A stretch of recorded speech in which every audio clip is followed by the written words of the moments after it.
Buenas, buenas, ¿cómo andan? Bienvenidos a Las Consecuencias, capítulo de jueves. Nico Lantos, ¿cómo andás? Buenas tardes, noches. Ari, ¿cómo estás? Buenas tardes, noches para bien? vos. Sí, ¿Estás muy bien. ¿Ansioso por Boquita? Un poquito, nada más. Muy bien, ahora 9:30, ¿no? 9:30, sí. Muy bien, al término de todo esto. Bueno, vamos rápidamente a novedades del día de hoy que vienen del Senado. Así es, así es. Se trataban temas muy... De hecho, sigue la sesión. Sí, Nos va a vamos hasta seguir el horario. varias horas más, por lo menos hasta la madrugada. Bien, teníamos alquileres, tenemos impuesto a las ganancias, pero tenemos el tema del cual se va a hablar y mucho, que es qué pasó con el pliego de la jueza Ana María Figueroa, que finalmente el Senado lo aprobó. Y estamos en una situación, ahora en un rato lo vamos a analizar más en detalle, pero estamos en una situación que generó la Corte Suprema, el sistema de medios hegemónicos y la alianza con la oposición, de querer sacarse encima una jueza por fuera de los mecanismos que establece la Constitución, y ahora los mecanismos que establece la Constitución dicen, esa jueza, por lo menos el Senado dio acuerdo para que se quede 5 años más, y la Corte hace 15 días la echó por una resolución administrativa sin precedentes. ¿Qué pasa? Y esa es la pregunta que hay que hacerse hoy. ¿Qué pasa si ahora el presidente Alberto Fernández agarra y firma un decreto y dice, designo a esta jueza por 5 años más? Como me dijo el Senado, como dice la ley. Como dice la Constitución. Sí. Porque la Constitución Nacional es la que dice que es el Senado de la Nación el que debe prestar acuerdo en un caso como este, no la Corte Suprema, con lo cual la Corte Suprema debería restituir a su lugar a la jueza, y también ahí habría que preguntarse qué pasa con los fallos que emitió esa Cámara mientras la jueza estuvo irregularmente privada de su despacho. Bueno, eso se votó hace un rato, vamos a profundizar en el tema, Sí. Pero sigue la sesión, como vos decías. ¿Sigue la sesión en este momento? ¿Querés que veremos un poquito? Dale. A ver.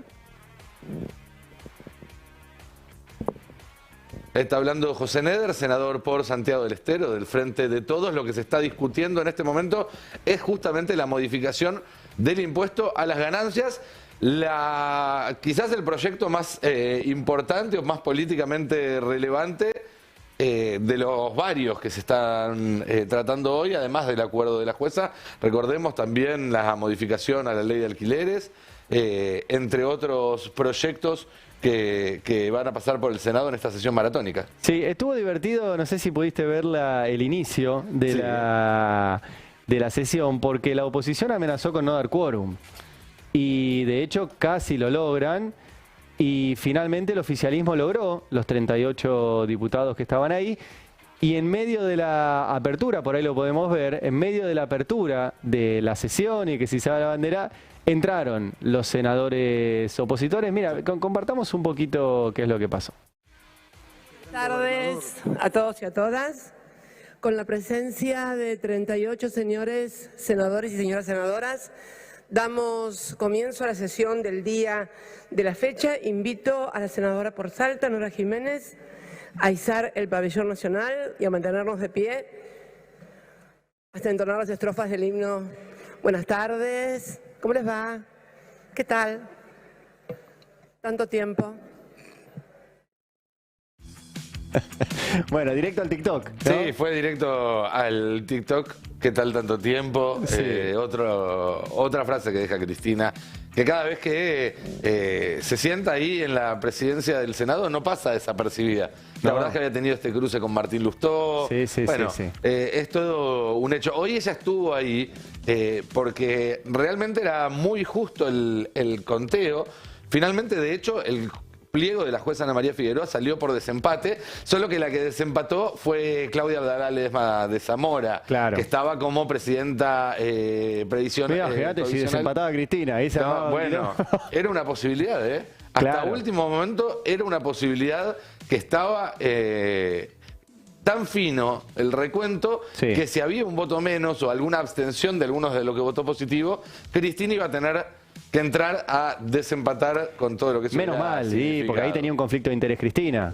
porque es una jueza que interviene en sus causas. Pero bueno, ahora en un ratito vamos a repasar no solo lo de la jueza Figueroa de hoy, sino de dónde viene, cómo la apretaron durante el macrismo, en qué causas intervino, y etcétera, y cómo llegamos hasta este momento de un conflicto de poderes realmente fuerte que se desató.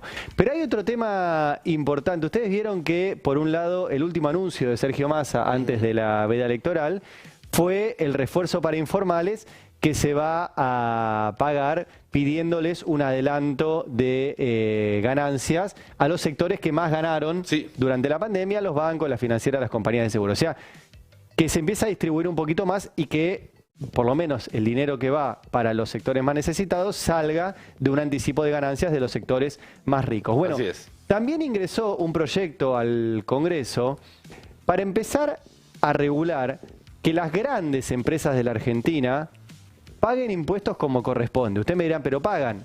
Bueno, no. Pagan mucho menos de lo que corresponde. Se calcula que pagan menos del 4% de impuesto a las ganancias. Y hay, y ahora se lo vamos a preguntar al diputado que lo presentó, estándares internacionales que suben mucho ese promedio para empezar a hacer el sistema impositivo un poquito más justo. Lo tenemos en línea a Marcelo Casareto, diputado del Frente de Todos, que presentó justamente este proyecto. Marcelo, ¿cómo estás? Acá Ari Lijalá y Nicolantos te saludamos. Hola, ¿qué tal? Un saludo a ustedes acá desde Paraná, Entre Ríos. Bueno, tenés un acto ahora, ¿no?, con el candidato a vicepresidente.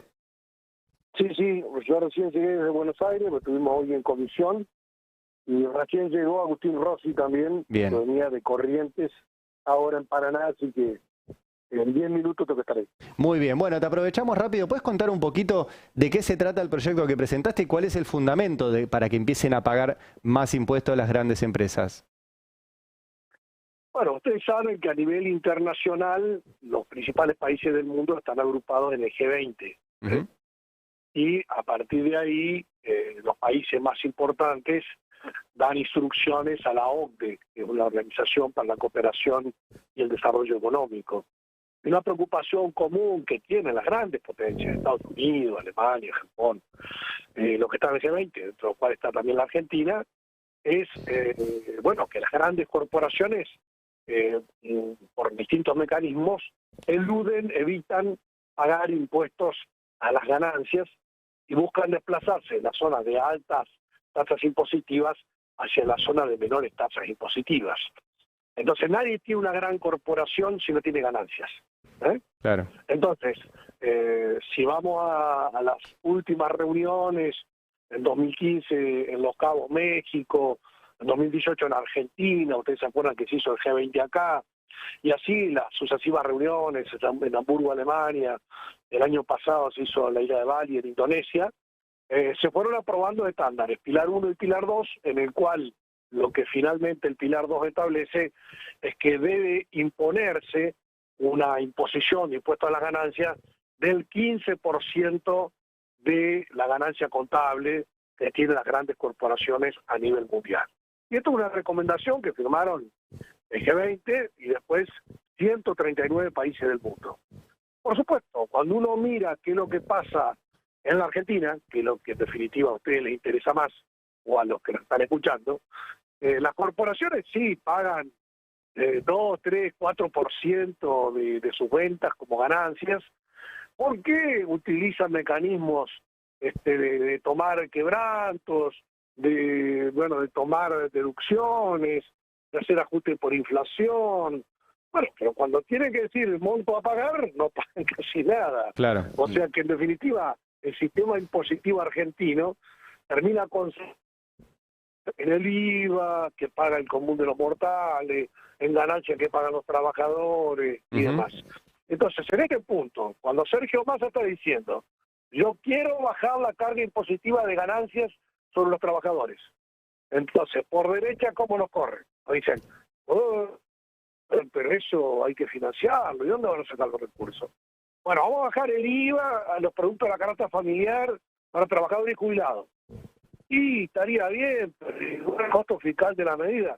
Y el costo fiscal, si nosotros queremos beneficiar a los trabajadores jubilados, tenemos que hacer más intensa la carga impositiva sobre las grandes empresas, las grandes corporaciones, las grandes multinacionales. En definitiva, lo que yo propuse hoy es un artículo dentro de la ley del impuesto a las ganancias, un agregado, en el cual dice que las grandes empresas, definidas de acuerdo a la reglamentación que existe, van a pagar por lo menos un 15% de su ganancia contable.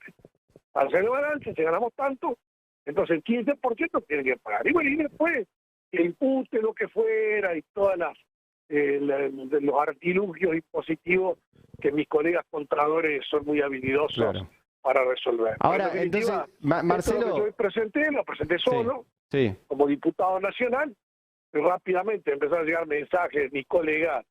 A esta altura van como 40 que están de acuerdo y que piden ser confirmantes.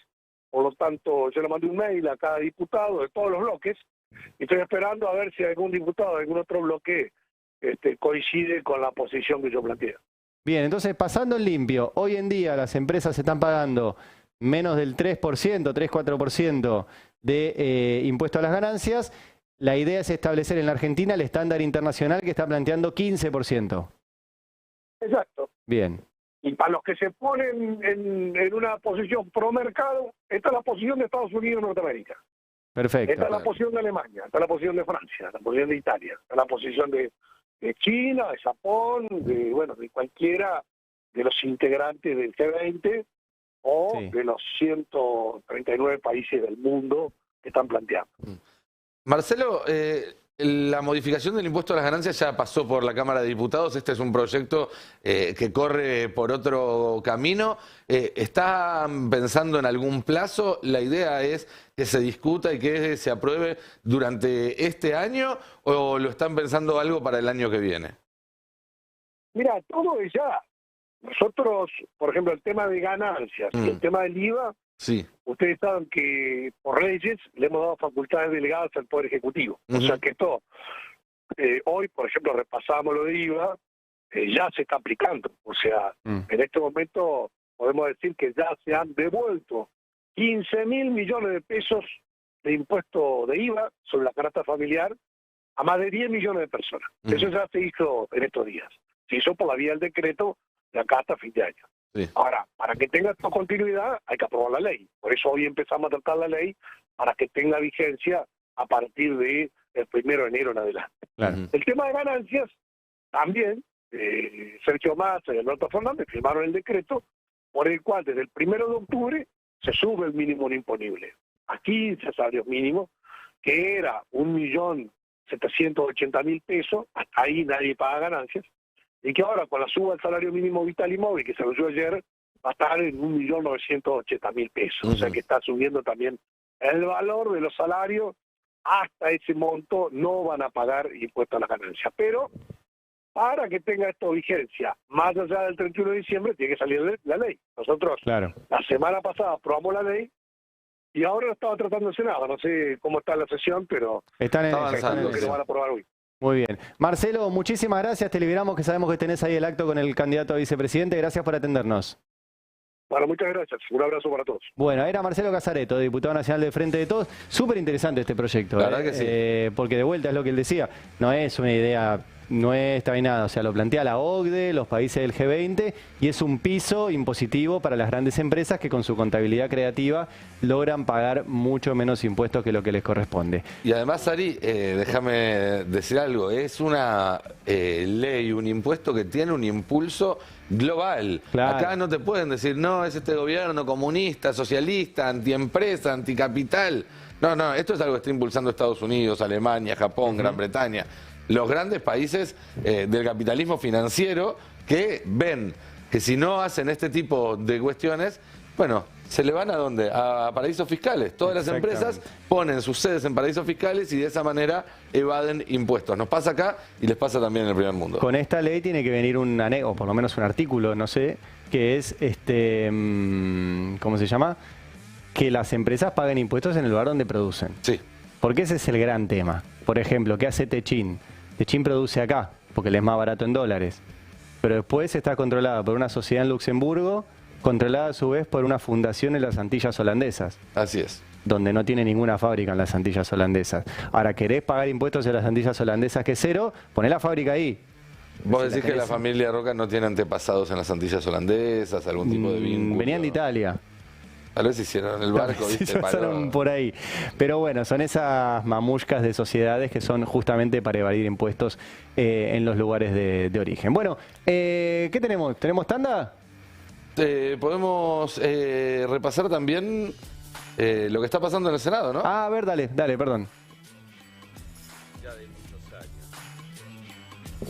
¿Cómo cambian las cosas?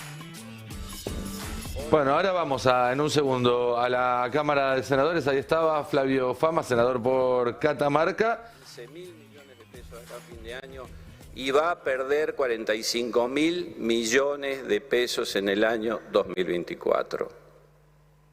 Y no me vengan a convencer que van a afectar los impuestos no participables, porque esos impuestos son los que financian al ANSES. Y tampoco voy a permitir que por financiar este impuesto se desfinancien a los jubilados, que ya bastante mal la están pasando. Por todo esto, señor presidente, es que voy a votar negativamente este proyecto. Muchas gracias. Senador, muchas gracias. Tiene la palabra el senador Guillermo Eduardo Andrada. Gracias, señor presidente. Antes de entrar a... Muy bien, ahí sigue la discusión en el Senado. Sí. Todo el tiempo diciendo que hay que cambiar el impuesto a las ganancias. Ahora van a votar en contra. Pero bueno, pasamos a diputados. Volvemos a la Cámara de Diputados, así es, donde comenzó el tratamiento de un proyecto que recién charlaba y nos comentaba el diputado Casareto, que tiene que ver con dejar plasmado en la ley la medida que ya se tomó y ya es efectiva de devolución del IVA. Hoy comenzó justamente el debate en la Comisión de Presupuesto y Hacienda que encabeza Carlos Heller, que anticipó que va a haber dictamen en las próximas semanas. No hay entonces todavía una fecha concreta para el tratamiento, pero lo que sí quedó fue el testimonio de algunos de los diputados que forman parte de esa comisión y que hoy comenzaron a discutir al respecto. Hoy fue la primera reunión informativa en la Comisión de Presupuestos sobre el proyecto de ley para instituir el programa Compra sin IVA. La idea es la semana que viene ya avanzar en el dictamen. Es muy importante porque efectivamente el programa ya se está aplicando a partir de una resolución del Poder Ejecutivo Nacional. 10.700.000 personas ya pudieron acceder a este beneficio, que es la devolución del IVA. Se está aplicando de forma muy correcta a nivel nacional.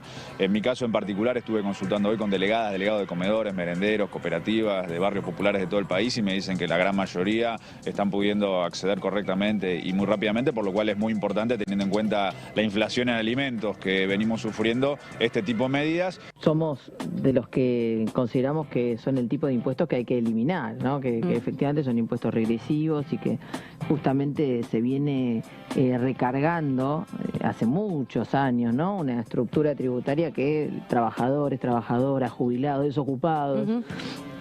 Cuando tenemos un país con el 40% de pobreza, está claro que son los pobres los que más pagan la mayor fuente de recaudación del Estado. Bueno, vamos a ver cómo hacen para votar en contra esto. Una cosita antes que nos vayamos a la tanda. Acuérdense que para la devolución del IVA tienen que hacer dos cosas. Primero, pagar con tarjeta de débito. Sí. O con cuenta DNI asociada a la tarjeta de débito, con Mercado Pago asociada con cualquier cosa asociada a la tarjeta de débito. ¿Sí? Segundo, que hay un límite, que es 18.000 pesos por mes. No es que te van a devolver el 21% de todo, sino que es 18.000. Que se renueva el domingo, ¿no? Domingo es primero. Así es. O sea, el domingo se renueva, o sea que apurate. Pero la otra cosa que tenés que hacer si no te devolvieron ya, porque hay casos de gente que dice, yo compré y no me devolvieron. Bueno, para que te devuelvan, la AFIP tiene que tener tu CBU asociado a tu cuenta. ¿Sí? O sea, la AFIP tiene que saber a qué CBU devolvértelo. Y hay casos en que no lo sabe. ¿Cómo podés hacer? Entrá a la página de la AFIP, ahí en el buscador de trámite ponés devolución de IVA. Sí, señor. Entrás ahí, ponés tu CBU y clicleás, vas a ver, es muy sencillo. O sea, donde ponés tu CBU, abajo hay 4 casilleros y un casillero dice devolución de IVA. Ponés devolución de IVA y listo. Y te va a devolver lo que ya gastaste y a partir de ahí la AFIP ya sabe que esa persona tiene esa cuenta bancaria a la cual devolverle. Si no, no sabe. Entonces hay muchas cosas que dicen, a mí no me devolvieron. Bueno, por ahí es que la AFIP no tiene un CBU a dónde mandártelo. Cuando lo tenga, te lo manda, así que hagan ese trámite. Dicho esto, vamos a ir a una tanda y nos metemos de lleno con qué pasó con el pliego de la jueza Ana María Figueroa. De 28 minutos, hace un rato nomás el Senado aprobó la prórroga de la jueza Ana María Figueroa por 5 años, como establece la Constitución Nacional, en una historia que les voy a contar primero el último capítulo, pero después vamos a ir un poquito para atrás porque todo tiene una historia que es lo que explica lo que está pasando. ¿Qué pasó en el último tiempo? Bueno, el gobierno, a ver, vamos de movida, los jueces se quedan hasta los 75 años, excepto, como dice la ley, que el gobierno pida al Senado una prórroga por 5 años más. Eso es lo que establece la Constitución. Bueno, efectivamente el gobierno en abril pidió que la jueza Ana Figueroa se quedara 5 años más. La oposición se negó sistemáticamente a tratar el pliego y en agosto la jueza cumplió 75 años. ¿Qué pasó ahí? Bueno, los antecedentes de casos similares de jueces que cumplieron 75 años mientras el Congreso no definía su situación, se quedaban en el cargo hasta que el Congreso definía si se mantiene o se va. ¿Qué pasaba? La jueza tenía que intervenir en 2 casos importantes. La causa Otesur contra Cristina y la causa Memorándum de entendimiento con Irán contra Cristina. Entonces no querían que intervenga. ¿Qué hizo la Corte? La sacó, pero no con un fallo. Es un dato no menor. La Corte la sacó con una resolución administrativa. Explica cuál es la diferencia, Ari. La diferencia es que un fallo de la Corte es inapelable y no tiene nada por encima. Y una resolución administrativa es lo que se llama una resolución de superintendencia. Se resuelve, superintendencia en el Poder Judicial es las cuestiones del tribunal, o sea, en las resoluciones. Si ustedes entran a la página de resoluciones de la Corte, está la compra de resmas como resolución. O sea, ese nivel tiene. La otra diferencia también es que para que sea un fallo tiene que seguir un caminito, tiene que haber una denuncia, alguien que denuncie que no puede hacer un caminito y demás. Nada. La resolución administrativa se levantan un día, firman un papel y lo sacan. Ha pedido. Y acto seguido, con la jueza ya fuera, 2 jueces, los jueces Petroni y Barroeta Benia, reabrieron estas 2 causas, Memorándum, después de 8 veces que se cerró, y Otesur dos Sauces, después de que Cristina ya había sido sobreseída. Ustedes me dirán, pero son 2 y el fallo salía 2-1. Es cierto, iban a salir igual los fallos. Pero te la quiero ver justificar con el voto de Ana María Figueroa, que ya lo tenía escrito, las barbaridades que pusieron para reabrir ambas causas el mismo día y después de esta secuencia. Ahora, esto tiene una prehistoria que explica por qué la querían sacar a la jueza Figueroa, que no es nuevo, arranca con al día 5 de gobierno de Macri, y porque Macri es muy inteligente en términos judiciales, y lo que les voy a mostrar ahora es por qué la quieren afuera la jueza Figueroa y por qué es importante la Cámara Federal de Casación Penal, que es el tribunal que integra a la jueza, y que es la máxima instancia en materia penal del país, y cómo Macri la colonizó hasta tenerla absolutamente bajo su dominio hasta el día de hoy. Esto arranca 5 días después del gobierno de Macri. ¿Y cómo lo sabemos? Bueno, porque lo contó la jueza Ana María Figueroa, de que fue un funcionario de Macri a visitarla, y la vamos a escuchar cómo se lo contó a nuestro colega Mariano Martín. Mirá. Dijo, yo fui una de las que sufrió muy severamente esas presiones. Me gustaría ahondar en un momento en ese punto. Sí, aún votando de manera conjunta con colegas en algunas cuestiones más álgidas políticamente, el expresidente de la Nación públicamente decía que felicitaba a los otros 2 jueces a pesar de las presiones que habían tenido por la jueza Figueroa, y habíamos votado los 3 igual, por ejemplo. Y presiones muchísimas. Nada más que yo desde entrada, desde el propio diciembre del 2015, cuando me vinieron a preguntar cuánto iba a demorar en sacar un fallo, etcétera, cosa que no me había pasado nunca en el tiempo que estoy yo en el ejercicio de la jurisdicción en casación, les dije que el Poder Judicial era independiente y que no entraran a mi despacho a hacerme ese tipo de preguntas. Y ahí no lo hicieron más personalmente a través del poder político, pero sí lo hacían con títulos de diario. ¿Quién entraba a su despacho, doctora? Un miembro del Poder del Ministerio de Justicia. ¿Era el propio ministro Garabano? ¿Era el viceministro? No, quien estaba por debajo del ministro Garabano. Usted está diciendo que entró ese funcionario a su despacho para presionarla por un fallo. Exactamente, sí. Y le dije que de ninguna manera lo iba a permitir y lo invité a que se retirara. ¿Quién era ese funcionario? Bueno, después la jueza lo contó porque fue citada a declarar. Ese funcionario era Juan Bautista Máiquez, que era el número 3 del Ministerio de Justicia y era el que armaba las operaciones judiciales de Mauricio Macri. Tenemos una placa, ese es Juan Bautista Máiquez, ahí tienen la foto, el cargo subsecretario de Relaciones con el Poder Judicial, integrante de la mesa de apriete. El cargo no deja mucho lugar a la imaginación. No, el cargo es real, o sea, existe siempre, el problema es cómo te relacionás. Claro, ¿cuál es la naturaleza de esas relaciones? Si los apretás o si tenés relación desde el Ministerio de Justicia. Actualmente es el jefe de los fiscales porteños y por ahí le suena porque es uno de los que fue al Lago Escondido, invitados por Macri. Bueno, esa visita fue el 15 de diciembre del 2015. ¿Sí? A los 5 días de que asumió Macri. No pierdan un segundo. Con la excusa de coordinar una visita de Garabano a un acto que lo habían invitado para el 21 de diciembre, 6 días después. Ahora, la jueza Figueroa declaró en la causa judicial, podemos ver en la placa número 4, dice, esto fue el martes 15 de diciembre del 2015, Juan Bautista Máiquez se presentó en su despacho, fue 5 días después de que asumiera, y ahí está la excusa. La siguiente placa, vamos a ver textuales de la jueza. Dice, en esa oportunidad, y luego del diálogo correspondiente a dicho evento, para mi sorpresa el nombrado me preguntó cuánto iba a tardar en demorar una sentencia en particular, la correspondiente a la causa conocida como la inconstitucionalidad del memorándum con Irán, a la que el nuevo gobierno, inmediatamente asumido con fecha 14 de diciembre, había desistido del recurso de casación interpuesto por el ministro de Justicia y Derechos Humanos de la Nación. O sea, 4 días después de asumir, Macri manda a un tipo a apretar a la jueza para ver cuándo sacaba el fallo memorándum. Y la jueza obviamente lo sacó carpiendo. Le dijo, no, mirá, no corresponde. Y se fue. ¿Quedó ahí la cosa? No quedó ahí la cosa. Miren, no estoy hablando, me fui a diciembre del 2015. Ahí dice, como no es habitual, pregunté por un proceso, que un funcionario del Poder Ejecutivo preguntó por un proceso del trámite. En un caso en donde el propio Estado Nacional era parte, le respondí que se fuera y no entrara a mi despacho con ese tipo de preguntas.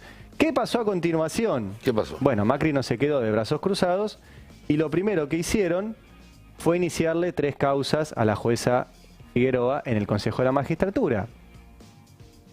3 expedientes le iniciaron. ¿Y quién los impulsaba? Máiquez, el tipo que la había visitado y que le armaba las causas judiciales a Macri, y le mantuvieron 3 años abiertos, que es el máximo que se puede, esos expedientes en el Consejo de la Magistratura. ¿Qué más le hacían? Bueno, lo contó la propia jueza, dijo, no vinieron más a mi despacho, pero me atacaban a través de los diarios. Bueno, estas son algunas de las tapas de los diarios de esos momentos. Diciembre de 2016 pedirán el juicio político a la jueza kirchnerista de casación Ana Figueroa. 17 de febrero del 17, el gobierno buscará remover a 4 polémicos jueces de este año. Uno era la jueza Figueroa. Ana María Figueroa, la camarista más apuntada por el oficialismo, 12 de febrero del 18. Primer paso de la denuncia contra la jueza Figueroa, 16 de febrero del 2018. Avanza el juicio político contra la camarista clave de casación, eso es el 12 de febrero del 16 de febrero del 2018. Y así sistemáticamente para limar a la jueza. ¿Por qué? ¿Por qué? Bueno, por las causas en las que intervenía la jueza. ¿En qué causas intervenía la jueza? Actualmente, vale la aclaración, la jueza era, hasta que pasó todo esto, la presidenta de la Cámara de Casación. El presidente de la Cámara de Casación no interviene en nuevas causas, pero sí interviene en las que ya estuvo. Memorándum de entendimiento con Irán, Otesur Los Sauces y Cuadernos. 3 causas importantes. ¿Y por qué molesta tanto esta jueza? Bueno, como les decía al inicio de todo esto, Macri fue muy hábil al dejar armada la Cámara de Casación a su imagen y semejanza. La Cámara de Casación actualmente tiene esta composición.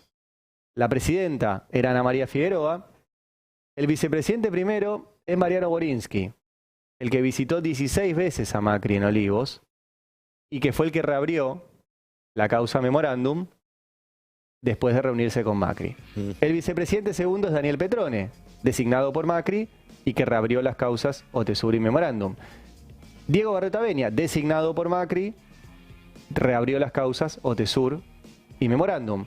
Carlos Máiquez, designado por Macri a dedo.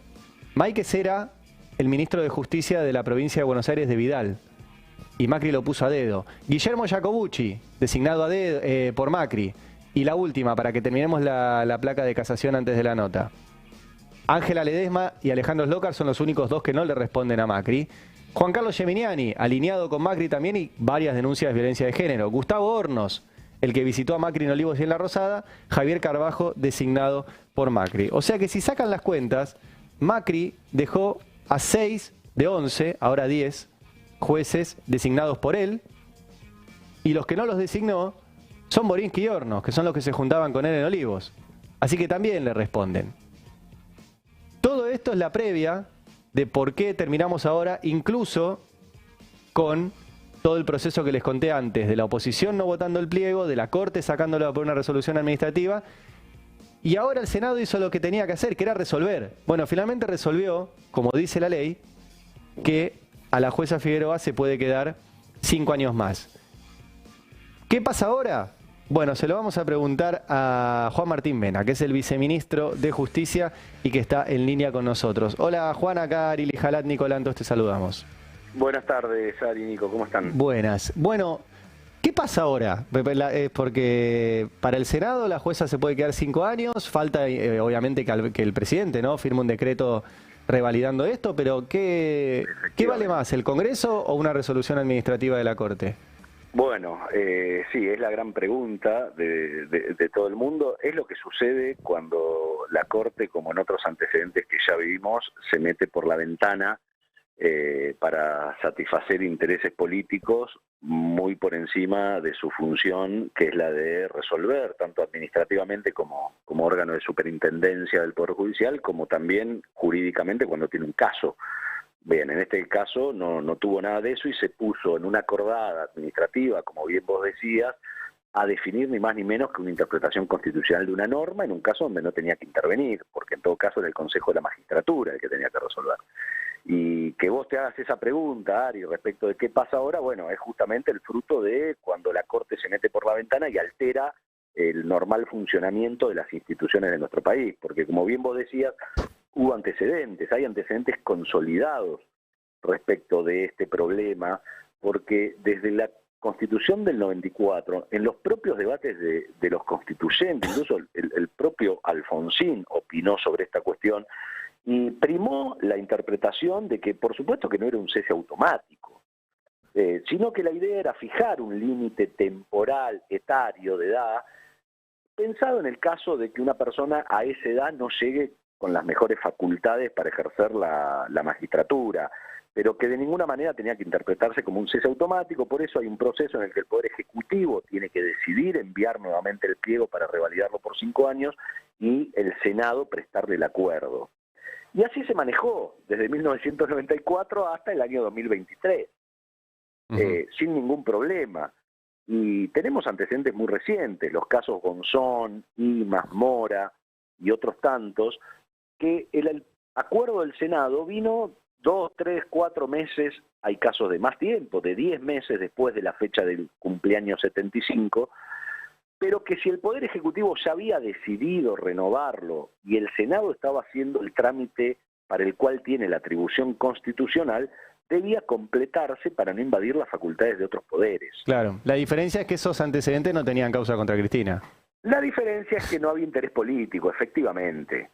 Entonces la Corte decidió meterse con una resolución administrativa a disponer ese cese que dispuso de manera muy irregular y que ahora genera un problema de interpretación, porque se completó el trámite que la Constitución pide. Incluso hay resoluciones del Consejo de la Magistratura que lo tienen escrito y dicen que hay que esperar por lo menos el año parlamentario, porque no se le puede imponer un plazo. Si los senadores no se pudieron juntar por falta de quórum o otra cuestión, claro, vos no podés hacer cesar un cargo. Sobre todo, mucha de esta gente que cada vez que quieren no dar explicaciones sobre algún tema se amparan en la independencia y la inamovilidad de los jueces.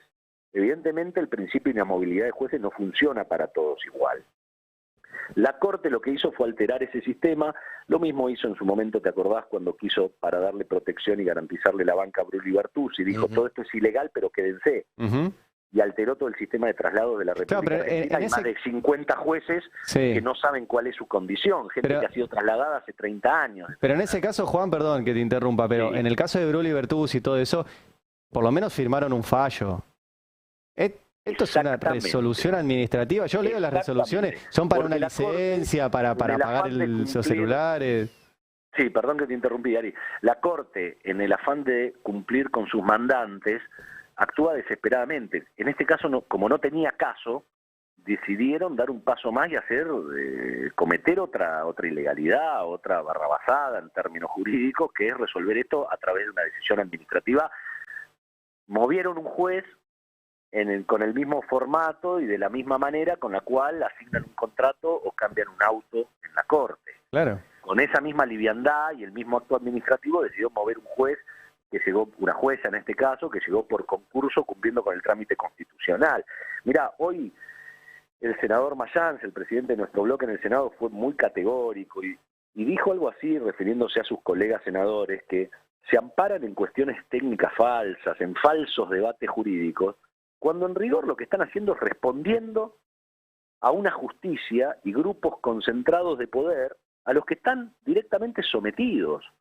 Porque recién te escuchaba hablar de los antecedentes de algunos miembros de casación, y básicamente acá lo que están respondiendo es a la justicia del lago escondido, Ari. Claro. Eso es lo que desataron contra la jueza Figueroa. Ahora se completó el trámite, el Poder Ejecutivo lo envió al Senado a tiempo, el Senado se acaba de reunir, tuvo dictamen favorable de la Comisión de Acuerdos, antes de cumplir los 75, y hoy el Senado le prestó el acuerdo y después de eso vendrá efectivamente el decreto de designación. Por lo tanto, la jueza Figueroa no dejó nunca de ser jueza, desde el 9 de agosto, que fue el día que cumplió los 75 años.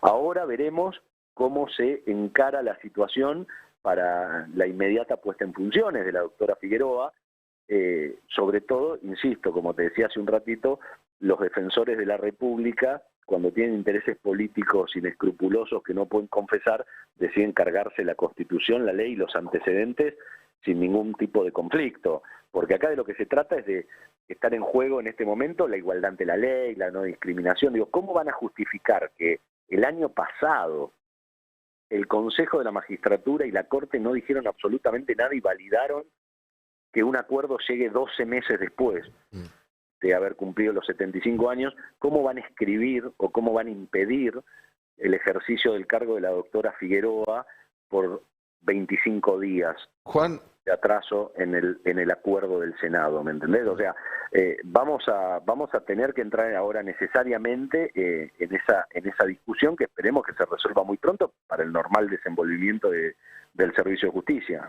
Juan, asumamos que no hay conflicto de poderes y que a partir de esto, el lunes o cuando se publique el decreto, la jueza puede volver a acceder a su despacho.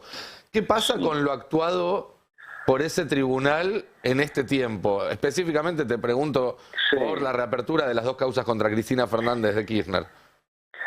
Sí, mira, sinceramente sería adelantarme mucho a una discusión que ahí sí es más compleja porque tendrá que verse en cada caso cómo son los cuestionamientos. A ver, particularmente en una de esas causas estoy yo mismo involucrado, que es la del memorándum con Irán, y estamos trabajando en los recursos extraordinarios ante la Corte, apelando a esa decisión. Digo, habrá que evaluar ahí más jurídicamente, con mucho detenimiento, cuál es la situación. Esos actos judiciales ya están cumplidos. Veo muy difícil que pueda reverse esa situación, porque esta cuestión de que las cosas salgan con 2 votos en vez de 3 es una discusión que se ha dado ya innumerable cantidad de veces. Lo que no pasó nunca es que vaya a saber por qué interés o porque ellos sabían cuál iba a ser el voto de Figueroa, cosa que todo el mundo desconoce.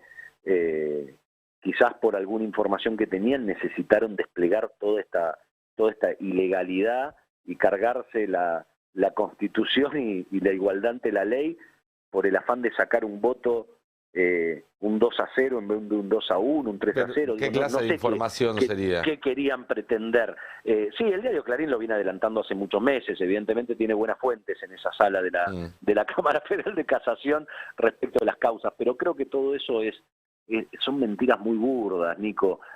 Cuando le achacan a la jueza Figueroa, no, porque es una jueza acá, por las causas de Cristina. Bueno, miren, las causas de Cristina ya están resueltas. ¿Cuál es el problema? La jueza Figueroa, sin ir más lejos, votó junto con Borinsky y Hornos la reapertura de la denuncia que motivó la causa que se conoce como memorándum con Irán en diciembre del 2016. ¿De qué están hablando? Me parece que lo que no toleran es que haya jueces y juezas que no se sometan y se arrodillen a determinados sectores del poder concentrado y sectores de la justicia que les obedecen muy fácilmente. No se trata de jueza acá, jueza no acá, de las causas de Cristina o la causa de vaya a saber quién, insisto. De hecho, con repasar el libro Sinceramente que escribió la expresidenta, ella misma critica el voto de la doctora Figueroa en esa causa, porque lo votó, un voto que yo mismo que estoy involucrado lo leí y yo no la recusé luego a la doctora Figueroa, porque el voto de ella se entiende muy bien. Ella habla, miren, esta causa se reabrió con una escucha de origen dudoso, esto no puede ser así, investiguen con pruebas válidas, dice en su voto. Pero si vos querés, digo, a los fines de cómo llevan la discusión a niveles tan burdos, terminó votando por la reapertura de la causa. ¿De qué están hablando? ¿De juez acá o las causas que le interesan a vaya a saber quién? Acá de lo que se trata es de que haya una justicia independiente en serio, independiente de los factores de poder, no solo independiente de factores políticos, económicos, etcétera. Y eso es lo que no toleran. Por eso han desplegado semejante embestida dentro de la propia Cámara de Casación, algunos de sus colegas, apelando a la Corte, apelando a tratar de influir para evitar el quórum y que se pueda sesionar el Senado durante 8 meses. O sea, paralizaron las instituciones de nuestro país solo por cargarse una jueza que aparentemente no les responde a pie juntilla a los mandados que les piden, o porque no comparte viajes en vuelos privados a tomar whisky al sur del país. ¿Qué es lo que están haciendo? Me parece que se trata de eso, y pretenden confundir a la gente respecto de la actuación en tal o cual causa. Miren, si lo que importa o preocupa son las causas contra Cristina, esas causas ya están resueltas, o sea que la presencia o no de Figueroa ahí no tiene absolutamente nada que ver. Bien. Y particularmente en esta causa te digo, por ejemplo, el memorándum votó a favor de la reapertura, por lo tanto no entiendo qué estaban combatiendo. Me parece que lo que combaten es lo que no pueden confesar, que es que necesitan una justicia adicta al poder que manejan. 100%. Y en eso están Clarín, La Nación, Mauricio Macri, bueno, y hemos visto cómo administraron el poder y la política judicial cuando gobernaron. Juan, gracias como siempre por atendernos. Te mando un abrazo. No, por favor, Ari, Nico, un saludo muy grande. Gracias a ustedes. Juan Martín Mena, viceministro de Justicia. Tenemos una breve tanda. Ahí venimos. Muy bien, nos quedan un par de minutos de programa. Vamos a ver cómo sigue la situación en el Senado. A ver. Más a querer complicar más las cosas del país, a empujarnos hacia una hiperinflación que dé pie a un conflicto social, a un estallido social, o que dé pie a una locura de la dolarización, que es lo que está ofreciendo. Ya nos pasó en el 2001, ya nos pasó con Menes de Alfonsín. O sea, pasamos de un extremo al otro, de un populismo de derecha a un populismo de izquierda, y ahora evidentemente estamos queriendo reventar la Argentina. Entonces, yo pido que en este sentido tengamos cordura, tengamos realmente la responsabilidad como Congreso. Pero además, de última, porque convengamos que lo que se está descontando, el 60% es coparticipable y el 40% es de la Nación. Por lo tanto, bueno, de lo que tiene la Nación, que haga lo que quiera, pero de lo que es la provincia no tiene autoridad para tocar. Y de última, si quisiera compensar, porque este era el momento en todo caso para compensarlo, si era así. Hubiésemos discutido, como yo en algún momento planteé y algunos senadores lo veníamos hablando, es que compensemos. Porque, no sé, yo entiendo, y acá decía recién también la senadora Vigo, creerle al ministro Massa verdaderamente es como mínimo una ingenuidad, como mínimo, pero también es casi una situación de enfermedad, porque una persona que miente permanentemente, si uno le cree, realmente ya es una cuestión masoquista. Entonces, Me parece que este Congreso tiene que tomar alguna responsabilidad respecto a la sociedad lo está pidiendo. Y por último, quiero leer, señora Presidente, algo que me parece importante que tengamos en cuenta. Bueno, siempre enganchamos a los que están hablando en contra, que antes hablaban a favor y ahora justo cuando lo propone el gobierno no están de acuerdo. Pero bueno, estaba hablando de ganancias, ¿no? De terminar de eliminar el impuesto a la cuarta categoría. Así es, se va a votar dentro de algunas horas, un rato antes de la medianoche, es lo que se calcula a esta hora, aunque sabemos que esos tiempos pueden ir y venir, y en principio están los números para que se transforme en ley.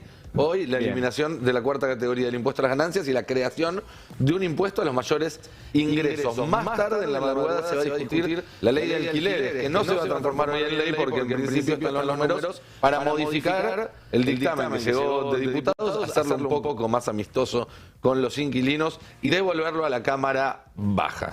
Muy bien, mañana seguimos, quédense con Argentina Política y mañana a las 7 de la tarde...